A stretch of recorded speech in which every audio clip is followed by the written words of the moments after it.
Wilujeng enjing murid-murid kelas 5 kumaha damang topik poe ieu pola kalimah or sentences pattern bagian kedua.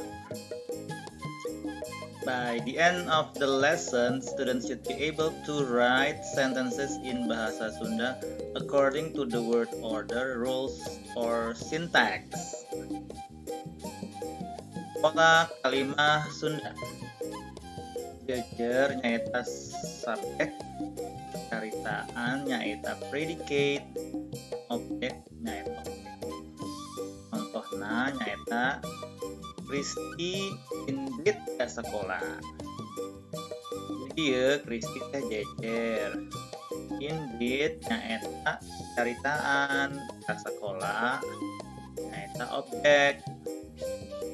In English, the meaning is Kristi goes to school. Nyusun kalimah. Susun ecap dihandap ieu jadi kalimah.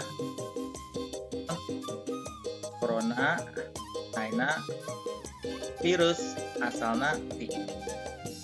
The meaning in English is coronavirus is from China. Kumaha kalimahna? Saha nu bisa? Nah, kalimahna nyaeta virus corona asalna China.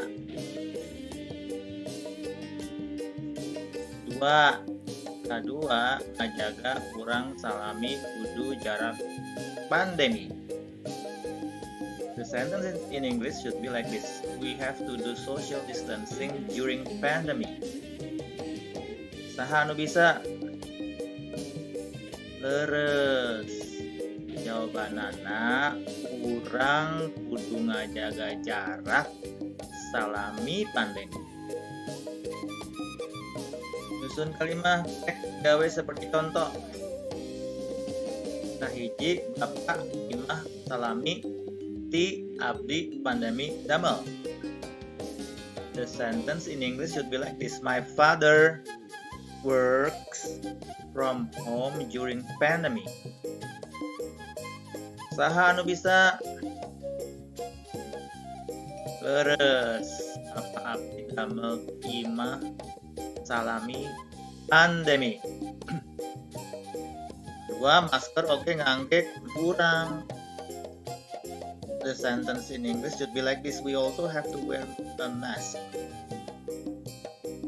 Kalimahna nyaeta kurang oke kudu ngangge masker.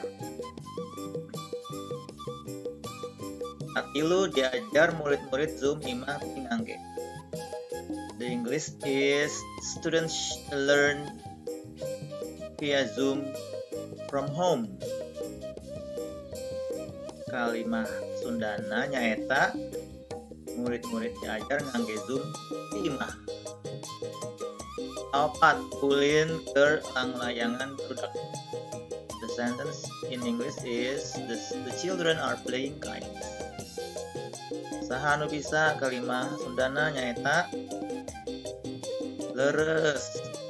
Barudak berulin langlayangan. Kesimpulan, pola kalimah Sunda ngagunakeun JO. J nyaeta jejer, C nyaeta caritaan, O objek. Jawab soal-soal dihandap ieu di Google Form. Maneh klik jawabanana di Google Form.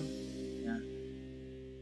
Diulang, maneh jawabna di Google Form. Klik A, B, C, atau D. Hatur nuhun.